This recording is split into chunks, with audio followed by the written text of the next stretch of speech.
اللہم صلی وسلم وبارک علی سیدنا محمد رسول اللہ صلی اللہ علیہ وآلہ وصحبہ وسلم خاتم النبیین۔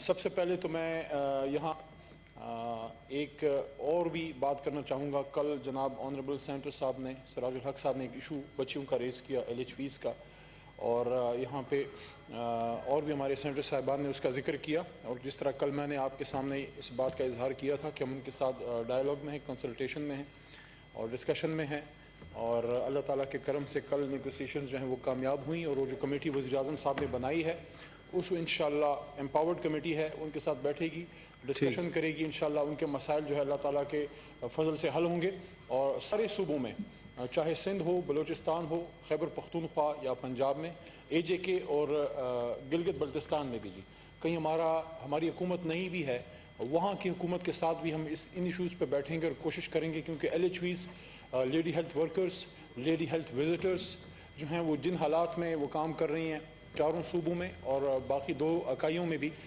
وہ انتہائی ناگفتہ بے حالات میں کام کرتی ہیں، اور خاص کر ان کو بہت حد تک تھریٹس بھی ہوتے ہیں، لائف تھریٹس ہوتے ہیں، اور بہت کم تنخواہ میں کام کرتے ہیں، تو اس کا ہمیں سب کو جو ہے احساس ہے۔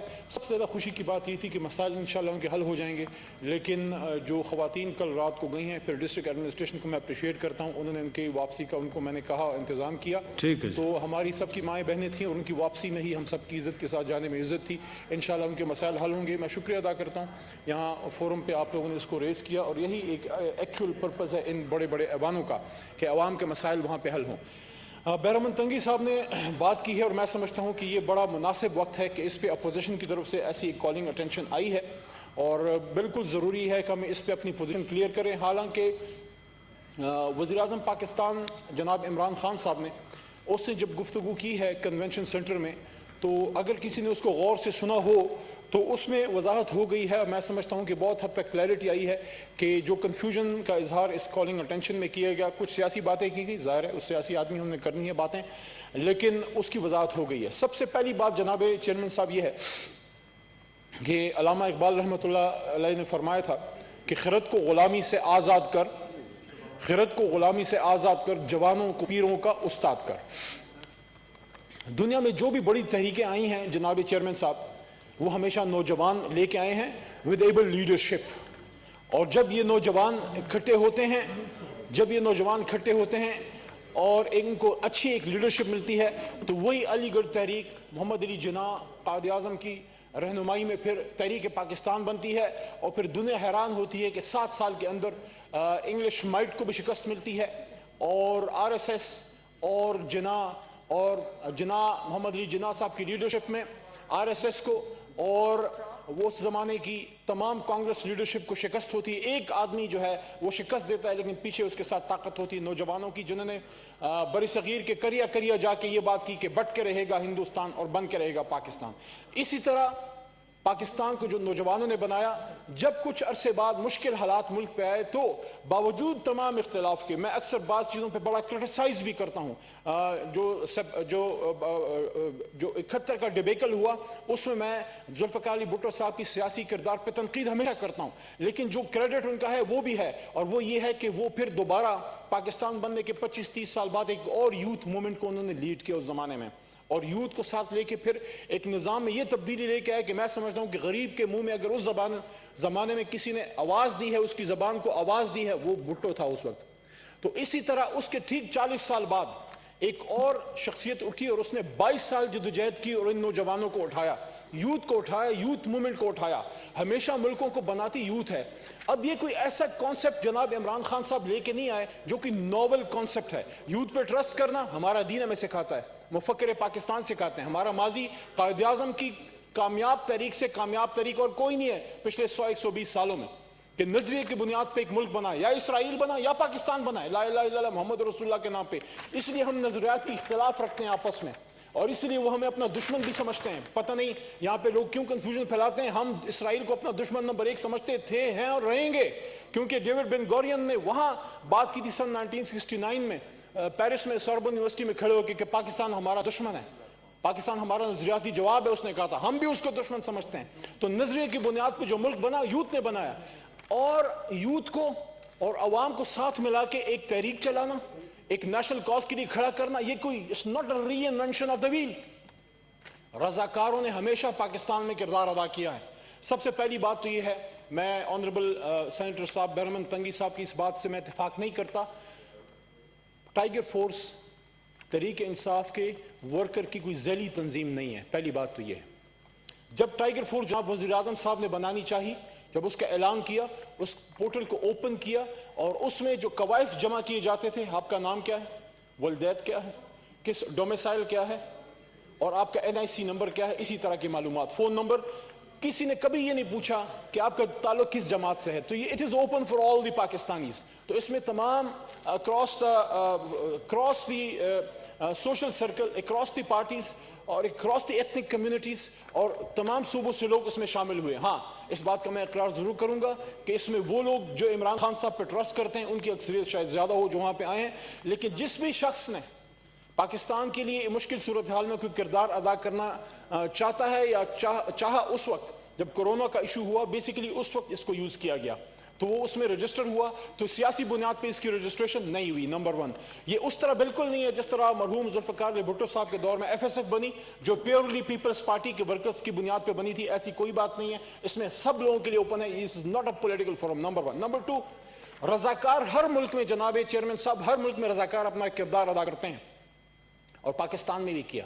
اور سب سے بڑی مثال اس کی 1965 کی جنگ ہے, جب رضاکار کھڑے ہوئے اور اپنی پاک فوج کے ساتھ وہ سینہ بسینہ وہ کھڑے ہوئے, اور لاہوریوں کا وہ سپرٹ آج بھی پاکستانیوں کا خون گرماتا ہے کہ جب اوپر ڈاگ فائٹ ہوتی تھی جہازوں کی تو نیچے لاہوری کھڑے ہو کے ڈھول بجاتے تھے اور حوصلے بڑھاتے تھے, اور رات کو وہاں سے جو ہے دینگیں جاتی تھی اور وہ اسلحے کے ساتھ یہاں سے پختون جا کے واگا بارڈر پہ کھڑے ہوئے.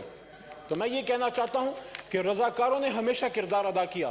پھر آتے ہیں 2005 کا زلزلہ, جس میں تمام لوگوں نے, چاہے اسکول کا بچہ ہو کوئی بھی ہو, وہ کھڑے ہو گئے اور انہوں نے وہاں پہ اپنا ایک رول ادا کیا, اور دنیا نے دیکھا کہ ایک انتہائی خطرناک ایک حادثے سے پاکستان جو ہے 1 لاکھ کے قریب ہماری لوگ شہید ہوئے, فوت ہوئے اس میں, اور اس کے باوجود جو ہے وہ قوم پھر کھڑی ہو گئی. اور عمران خان صاحب کی ان کی سیاست کا یہ محور رہا ہے, انہوں نے ہمیشہ یوتھ پہ, نوجوانوں پہ ٹرسٹ کیا ہے. آج دنیا کا واحد اسپتال ہے دنیا میں جو کہ صرف چندے کی بنیاد پہ یوتھ کی موومنٹ سے 10-10 روپے اسکول کے بچوں نے چندہ دے کے جو کروڑوں روپے کا اسپتال بنا کے دیا. دنیا میں کوئی اسپتال نہیں جو 70% سے زیادہ لوگوں کا فری علاج کرتا ہے, کینسر پیشنٹس کا.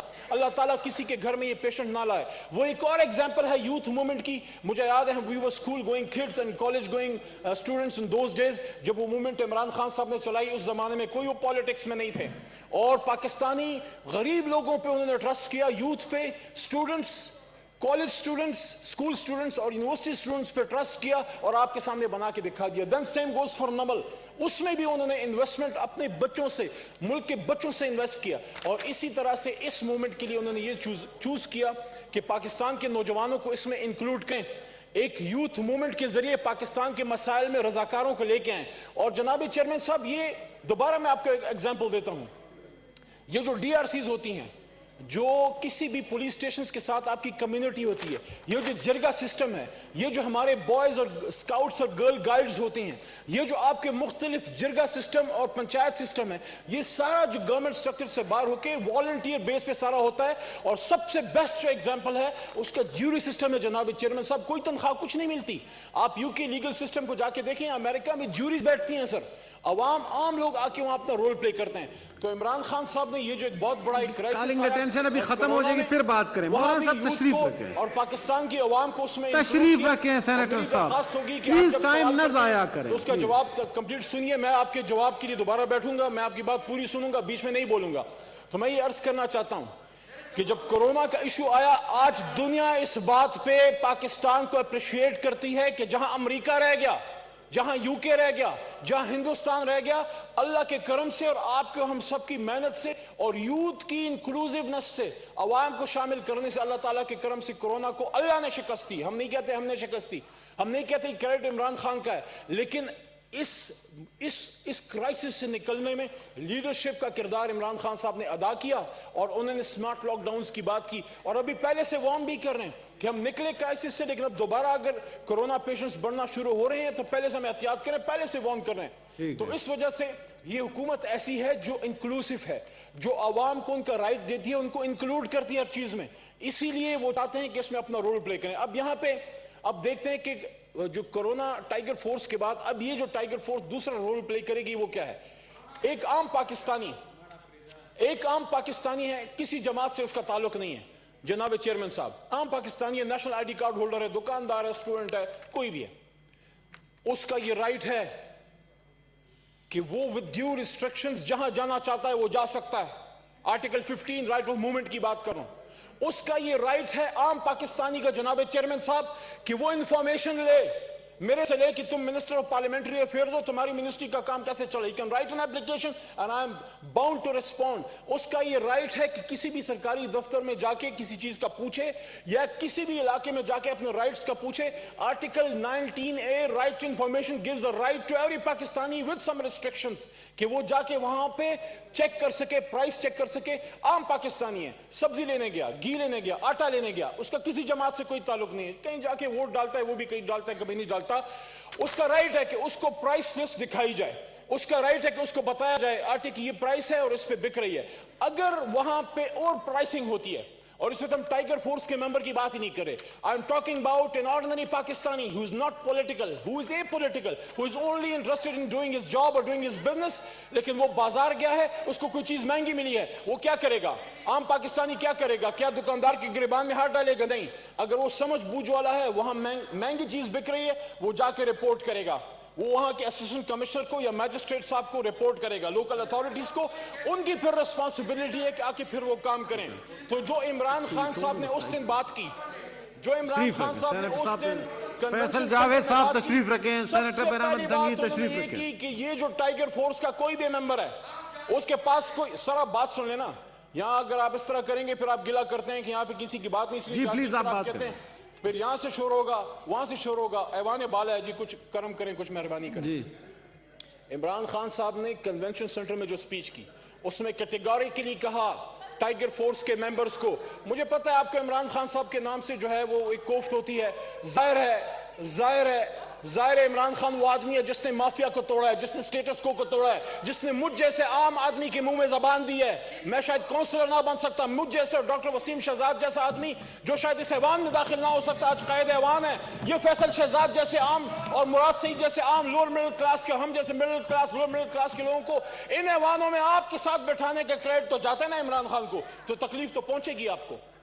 تو میں یہ کہنا چاہتا ہوں جی منسٹر صاحب وائنڈ اپ کریں. انہوں نے کلیئرلی کہا کہ ٹائیگر فورس کا کوئی بندہ جا کے کسی سے لڑے گا نہیں, اس کا کوئی کام نہیں ہے کسی کے ساتھ جو ہے وہاں پہ وہ کوئی پرچہ مرچہ کرائے. He has to see the thing, اس کو جا کے رپورٹ کرے گا پورٹل پہ رپورٹ کرے گا. خدا کے بندو, ایسا وزیر اعظم ہے جو پاکستان کے ہر بندے کو امپاور کر رہا ہے. آپ نے تو پاور کوریڈورز کو چند لوگوں تک محدود کر دیا تھا, آج پاکستان کا ہر بچہ اور بچی جو ہے وہ جا کے ہر چیز کو وہ چیک کر سکتا ہے. لیکن کلیئرلی کہا کہ آپ نے بالکل جناب علی وہاں پہ کسی سے تو تکار نہیں کرنی, آپ نے کسی کے ساتھ لڑائی نہیں کرنی. اور آخری بات, کیا آپ نہیں چاہتے کہ ہر پاکستانی اپنے حق کا, اپنی رائٹ کا پوچھے؟ کیا آپ چاہتے ہیں کہ آپ نہیں چاہتے کہ پاکستان کی عوام حکومت پاکستان اور ریاست پاکستان کے کارندوں کے ساتھ کھڑی ہو کے صف آرا ہو کے پاکستان کے اس نظام کو مضبوط کرے؟ اگر کسی کو تکلیف پہنچتی ہے تو پہنچے. عمران خان پاکستان کے نوجوانوں کا لیڈر ہے, ساتھ ملا, اور جنون لیڈر ہے, وہ پرچی پہ نہیں بنا, جنون لیڈر ہے. اس کے ساتھ جو یوتھ ہے وہ 22 سال کی مارے کھا کے یہاں سے گزرے. تو انشاءاللہ وہ پاکستان کے عوام کو پاور کوریڈورز میں انکلوڈ کر کے, انکلوسیو کر کے, ان کو بااختیار کر کے انشاءاللہ اس مہنگائی کے جن کو بھی شکست انشاءاللہ دیں گے.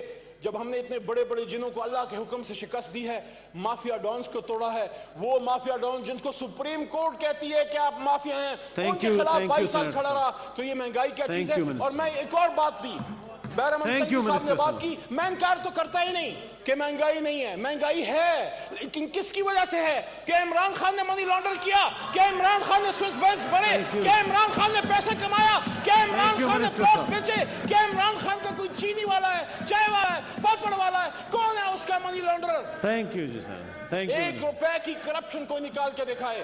تو میں یہ سمجھتا ہوں آخر میں کہ تنقید نہ کریں, جو اچھی چیز ہو اس کو اپریشیٹ کریں, اور جو غلط چیز ہو اس پہ آپ سوال کریں. جواب ہم دیں گے, لیکن جب سوال کرتے ہیں تو جواب سننے کا حوصلہ بھی رکھیں. Calling attention, notice is disposed of.